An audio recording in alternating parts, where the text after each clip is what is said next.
ஓய், நான் உங்கள் ராணி சுரேஷ்.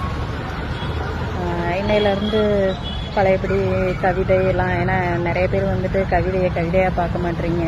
தயவு செஞ்சு அது கல்யாணம் ஆச்சு ஆகலை, அவங்கவுங்களுக்குன்னு ஒரு சில திறமை இருக்கும் இல்லையா.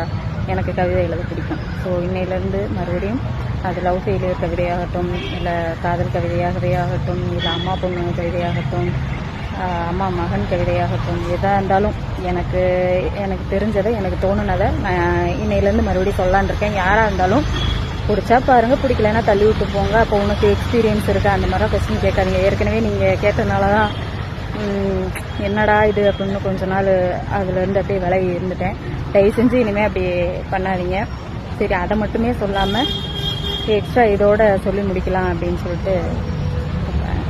ஏமாற்றும் பல பெண்கள் மத்தியில் நம்மெல்லாம் உண்மையாக தானே இருந்தோம் அப்படின்ற கர்வம் எனக்குள்ளே இருக்கு.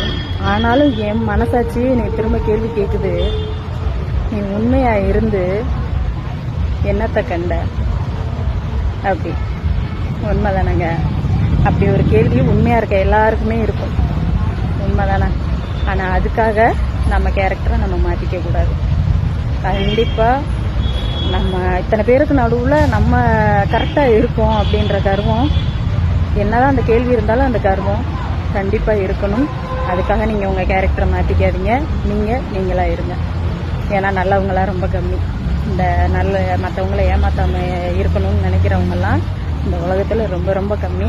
நம்மளாச்சும் அப்படி இருப்போமே. என்ன நான் சொல்கிறது? ஓகே, பாருங்க.